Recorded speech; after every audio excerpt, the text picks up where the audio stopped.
Assalamualaikum dan salam sejahtera. Seperti biasa, setiap hari Khamis malam Jumaat, aku akan berkongsikan kisah-kisah seram. Baiklah, kisah seram pada kali ini berlaku di Amber Court, Genting Highland.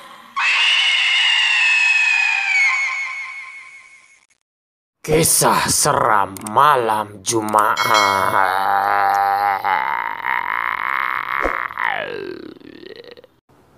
Okey, sebelum aku teruskan, aku cerita sikit lah sejarah Amber Court ni. Amber Court ni dia terletak 3 km daripada First World Hotel Genting Highland. Dikatakan apartmen ini setinggi 23 tingkat. Apartmen ini dibina dan dijual secara freehold. Ada 2 blok apartmen dengan jumlah unit yang sangat banyak. Setiap unit dibina luas dari jenis studio house dan penthouse. View yang cantik, udara yang segar dan sentiasa berkabus. Amber Court adalah 2 bangunan berkembar di pinggir Genting Highland yang dikatakan merupakan kawasan yang paling berhantu di Genting Highland, yang dikaitkan sering berlaku kejadian bunuh diri bagi orang yang kalah bermain judi di Genting Highland. Amber Court juga dikatakan mempunyai sebuah bilik yang dipalangkan. Kononnya, bilik tersebut adalah tempat disimpannya hantu-hantu kasino. Baiklah, kisah seram yang akan aku ceritakan ini berlaku pada tahun 2015. Kejadian ini berlaku sewaktu sekumpulan pelajar daripada salah satu universiti swasta merancang untuk bercuti di Genting Highland selama 2 hari 1 malam. Dan kisahnya bermula di sini. Okey, aku ringkaskan saja. Tak payahlah kot nak cerita dia orang planning nak pergi Genting, sewa kereta apa bagai semua tu, aku rasa tak perlu cerita kot. So aku ringkaskan saja cerita dia. Cerita dia bermula di sini. Aisyah ditugaskan oleh rakan-rakannya untuk mencari hotel yang berdekatan dengan Taman Tema Genting Highland supaya mereka senang untuk berjalan-jalan di sekitar kawasan itu. Aisyah ni pula, dia bukan berasal daripada bandar. Dia adalah seorang perempuan yang berasal daripada kampung. Dia sendiri pun tak pernah menjejakkan kaki di Genting Highland tu. Aisyah ni dia kira paling slow lah. Dia selalu kena bully dengan kawan-kawan dia. Dia selalu kena macam-macam lah. Tapi dia orang okey je. Cuma dia orang suka mengusik si Aisyah ni. Aisyah pun carilah dekat Google mana hotel-hotel yang berdekatan dengan kawasan Taman Tema Genting Highland. Yang paling dekat masa tu First World Hotel. Tapi waktu tu bilik yang ada pun tak bersesuaian dengan diorang lah, sebab diorang nak pergi 5 orang. Yang bilik yang ada dekat First World Hotel tu cuma hanya yang tinggal untuk couple sahaja. Diorang ni terdiri daripada 5 orang, iaitu Aisyah, Nurul, Siti, Ika dan Ira. So bila Aisyah ni cari, akhirnya Aisyah terjumpa satu bilik hotel yang bersesuaian dengan diorang seramai 5 orang. Aisyah terjumpa hotel yang bernama Amber Court. Bila Aisyah jumpa hotel Amber Court ni, dia tengok hotel ni cantik, luas, selesa. Dia terus masuk ke website dan bila dia buat semakan ke website, bilik ni masih ada kekosongan. Aisyah tanpa memikir panjang, dia terus booking hotel tu tanpa memberitahu rakan-rakannya. Dipendekkan cerita, hari Jumaat adalah hari untuk mereka bertolak ke Genting Highland. Disebabkan terlalu excited untuk pergi bercuti, kawan-kawan Aisyah ni langsung tak tanya Aisyah dekat mana yang dia sewa hotel tu. Diorang tak terfikir langsung pasal hotel yang diorang suruh Aisyah cari tu. Mereka pun bertolak daripada hostel ke Genting Highland. Perjalanan mereka berjalan seperti biasa, lancar, tanpa ada sebarang masalah. Mereka bergelak tawa, menyanyi dalam kereta. Tetapi apabila sampai sahaja betul-betul di hadapan Amber Court Genting Highland, bila diorang sampai saja depan-depan Amber Court tu, diorang ni masing-masing tercengang bila diorang tengok diorang ni berada betul-betul di hadapan Amber Court Genting Highland. Sebelum ni diorang dengar cerita je, kata Amber Court ni berhantu lah, apalah. Tapi sekarang ni diorang ni berada betul-betul di hadapan Amber Court dan mereka akan bermalam di situ. Lepas tu kawan-kawan Aisyah ni boleh marah Aisyah pula. Dia boleh marah, apa pasal kau booking hotel sini ya? Kau tahu tak ni tempat apa? Sedangkan Aisyah ni tak tahu apa-apa. Dia orang kampung kan, dia daripada kampung, dia tak tahu langsung dan dia tak pernah langsung pergi ke Genting Highland. Bila dia dah booking hotel tu, bila kawan dia dah cerita macam tu, baru dia terkejut dan dia merasakan dia dah membuat satu kesilapan yang besar. Pada waktu itu Aisyah dia tak mampu kata apa-apa, dia hanya mendiamkan diri. Teruk jugalah Aisyah ni kena marah dengan kawan-kawan dia. Nak tak nak dia orang terpaksa juga duduk hotel tu. Sebab hotel-hotel lain kebanyakannya dah penuh. Bila dah last minute ni memang dia orang tak sempat untuk mencari hotel. Dia orang pun bergeraklah ke lobi untuk check in. Nak dijadikan cerita, semasa dia orang bergerak ke lobi tu, dia orang terjumpa dia orang punya classmate lelaki yang bernama Aiman. Aiman ni pula dia datang ke Genting Highland hanya seorang diri. So bila diorang ni jumpa Aiman, diorang ni rasa berani sikit sebab ada kawan lelaki kan. Lepas tu pula bilik Aiman dengan bilik diorang ni hanya selang satu bilik sahaja. Lepas tu diorang borak-borak dengan Aiman. So diorang pun plan, okey lepas ni kita nak pergi mana. So diorang pun naik ke bilik masing-masing, diorang letak barang diorang dan diorang keluar semula untuk berjalan-jalan di sekitar Genting Highland. Jalan punya jalan, diorang dah puas pusing satu Genting Highland. Hari pun dah semakin gelap, diorang pun dah penat. So diorang pun balik semula ke hotel diorang. Dan kisahnya bermula pada malam tersebut. Mereka diganggu dengan pelbagai jenis makhluk halus dan pelbagai jenis gangguan yang dilalui oleh mereka pada malam itu. Pada malam tersebut, mereka ni sedang menonton televisyen. Lepas tu, si Ika ni, salah seorang daripada kawan dia orang ni, nak pergi ke tandas untuk buang air kecil. So, Ika ni pun berjalan lah pergi ke tandas. Bila sampai saja depan pintu tandas tu, Ika ni pun buka lah lampu. Lampu tu dia jenis lampu yang lama tau. Bukan lampu yang selalu kat hotel kan, bila buka dia terus menyala. Tapi ni lampu yang biasa lah, selalu lampu kat rumah kita kan. Bila kita buka je lampu tu, dia akan berkelip-kelip sementara dia nak menyala. So, bila Ika buka saja lampu tandas tu, semasa lampu tu sedang berkelip, Ika ternampak susuk tubuh seorang wanita berambut panjang dengan wajah yang sangat buruk sedang bercangkung di atas pam jamban tandas tersebut. Apa yang digambarkan di sini, wajah makhluk tersebut seperti serigala ataupun anjing jadian.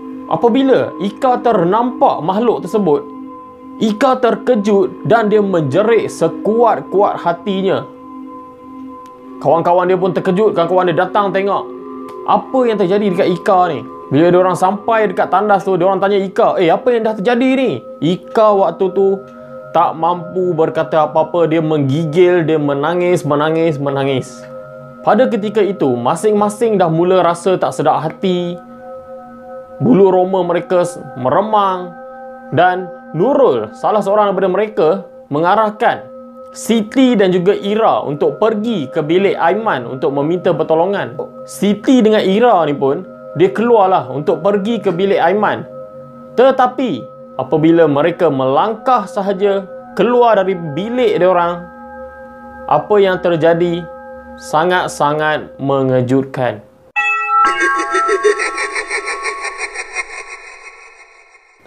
Apabila Siti dan Ira ni melangkah keluar daripada bilik diorang, mereka ini seolah-olah berada di sebuah bangunan yang sudah lama terbengkalai. Dan apabila mereka toleh semula ke belakang, ke arah bilik mereka, belakang mereka adalah kosong. Pada ketika itu, Siti dan Ira ni dah mula rasa tak tentu arah. Diorang dah mula gelisah dan diorang cuba mencari jalan keluar daripada situ. Mereka berjalan secara perlahan-lahan sambil menangis untuk mencari jalan keluar. Tiba-tiba mereka dikejutkan dengan kelibat seorang wanita yang terjun daripada atas bangunan. Keadaan ketika itu menjadi tidak terkawal. Mereka terkejut dan menjerit sekuat hati dan mereka secara tidak langsungnya berlari secara berpecah. Siti berlari ke arah kanan dan Ira berlari ke arah kiri.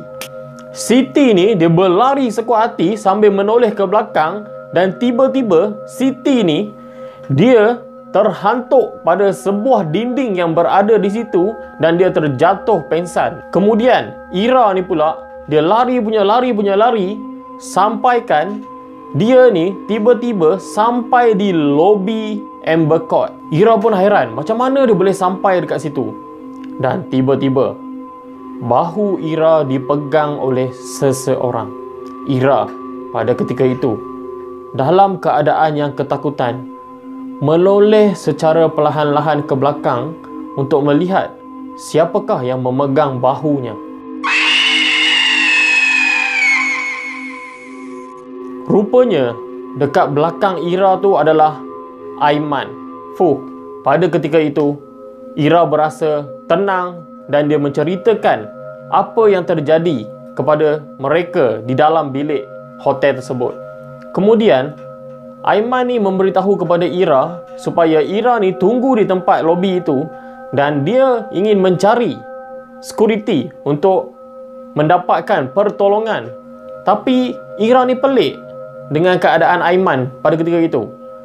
Bila Aiman bercakap dengan dia, Iman bercakap dalam nada yang perlahan sambil tersenyum. Dan Ira pun tidak mengendahkan. Ira tunggu di lobi tersebut. Bila Ira tunggu, Aiman tak muncul-muncul. Sementara itu, Ika, Aisyah dan juga Nurul masih berada di dalam bilik hotel tersebut.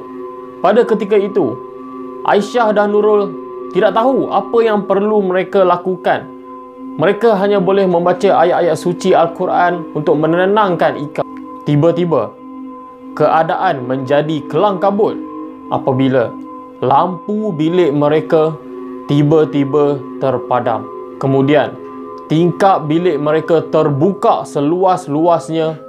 Angin kuat masuk ke dalam bilik mereka. Kain lansir berterbangan. Pintu bilik air dihempas dengan kuat. Pintu almari terbuka dan juga tertutup semula. Kemudian, di dalam bilik mereka tiba-tiba ada bau busuk seperti bau hanyir yang sangat-sangat kuat.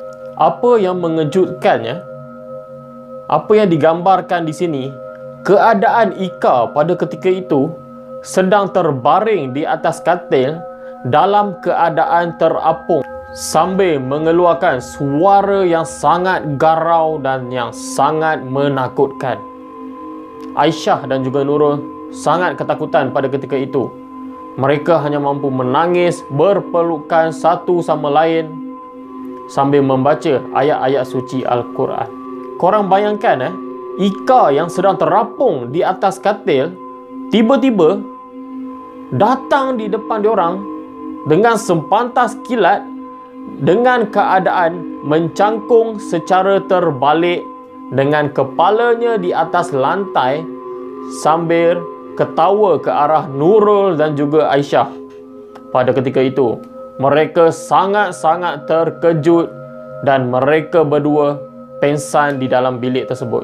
Pada keesokan harinya, seorang lelaki pelancong luar negara sedang berjoging di waktu pagi dan tiba-tiba lelaki tersebut terserempak dengan 5 pelajar universiti swasta yang sedang terbaring di dalam semak samun di kawasan Amber Court, Genting Highland. Lelaki itu terus memaklumkan kepada pihak hotel dan pihak hotel telah menghantar 3 orang kaki tangan hotel untuk melihat apa yang terjadi. Kemudian 3 orang kaki tangan hotel ni menghampiri ke 5 pelajar ini dan melihat sama ada mereka masih hidup ataupun telah mati.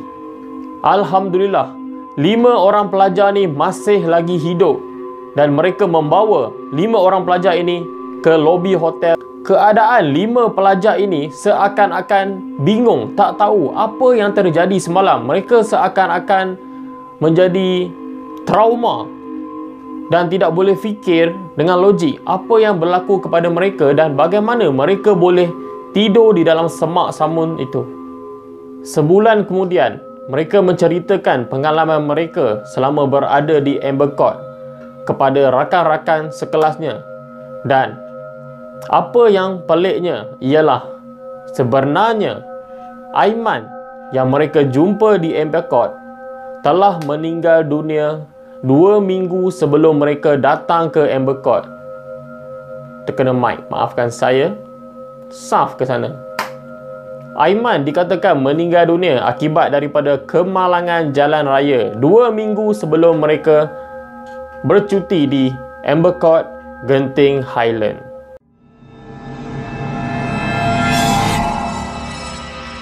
Baiklah, itu sahaja kisah seram pada minggu ini yang diceritakan berlaku di Amber Court, Genting Highland. Sama ada cerita ini adalah kisah benar ataupun cerita yang dibuat-buat, kita semua tak tahu di manakah kebenarannya. Tapi apa yang pasti, setelah aku membuat kajian berkenaan dengan Amber Court, Genting Highland, sememangnya tempat itu adalah tempat yang berhantu. Baiklah, terima kasih kerana menonton. Sekiranya korang ada kisah-kisah seram yang nak dikongsikan, korang boleh direct PM aku dekat Facebook Messenger ataupun direct DM aku dekat Instagram. Kalau boleh cerita-cerita korang tu, korang ringkaskan, korang bagi poin-poin yang penting sahaja. So, aku akan kongsikan pada episod-episod kisah seram malam Jumaat yang akan datang. Dan akhir sekali, ingat, ia wujud dan ia sentiasa berada di sekeliling kita.